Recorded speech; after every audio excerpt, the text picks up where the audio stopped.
សួស្តីបងប្អូនអរគ្នាបាទរដូវកាលផ្លែអំពិលទឹកបានឈានចូលមកដល់ហើយ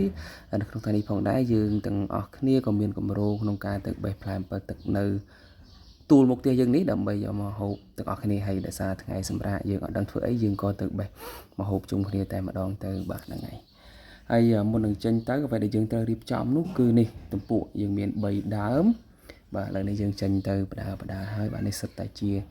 ជើងខ្លាំងក្នុងការទៅប្រមូលផលផ្លែអំពិលទឹកនៅមុខផ្ទះនេះឥឡូវយើងកំពុងតែបេះបដាហើយដើមរៀងខ្ពស់បន្តិចហើយមេឃក៏រៀងក្តៅផងដែរអីអំពិលទឹកនៅនេះគឺតាំងពីដូនតាគឺពួកខ្ញុំតែងតែមកបេះនៅលើ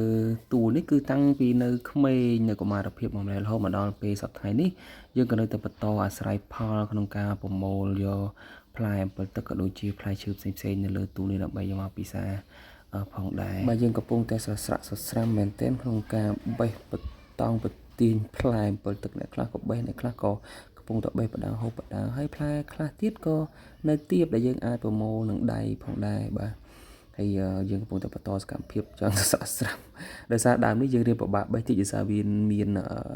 ដើមឈើស៊ុបទ្រុបនៅខាងក្រោមអញ្ចឹងយើងផ្លែខ្លះក៏យើងប្រមូលបានផ្លែខ្លះក៏យើងប្រមូលអត់បានទាំងទៅអញ្ចឹងមើលទៅពិតជាសកម្មភាពដែលអស់សំណើចមែនទែនហើយយើងតែយើងក្តៅហត់តិចមែនប៉ុន្តែយើងនៅតែបន្តបេះបន្ថែមទៀតព្រោះយើងស្ដាយបើសិនជាយើងមិនបេះទេក៏វាជ្រុះដែរបើអញ្ចឹងអាចចាបឬក៏សត្វផ្សេងៗវាទៅស៊ីណាហើយបើនិយាយពីពូមួយនេះគឺសំដែងសមមែនទែនមកដូចជាបេះអត់បានប្រមាណផ្លែទេទៅនឹងគឺទៅដើម្បីចូលរួមក្នុងកាមេរ៉ាទេបាទហើយទៅមើលលិចមើលកើតជិះម៉ូតូទៅលិចជិះម៉ូតូទៅកើតហ្នឹងគឺមកអាញឹមដាក់យើងលួចផ្លែអំពិលទឹកយើងហូបអស់ហើយបាទហើយនេះជើងខ្លាំងរបស់យើងមាន3នាក់បាទមានខ្ញុំមានក្មួយរបស់ខ្ញុំហើយមានម្នាក់ទៀតគឺនោះពូរបស់ខ្ញុំគាត់នៅខាងក្រោយ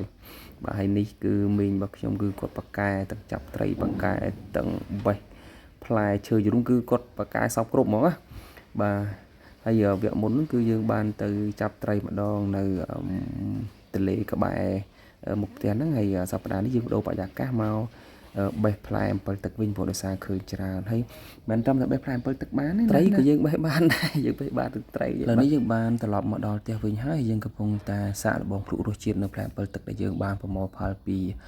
ខាងមុខផ្ទះរបស់យើងបាទពិតជាឆ្ងាញ់ពិសាមែនទែនមើលទៅមុខអ្នកហូបក៏ដឹងដែរបាទអរគុណច្រើនសម្រាប់ការទស្សនាវីដេអូខ្លីនៃការប្រមូលផលផ្លែអំពិលទឹកបាទអរគុណ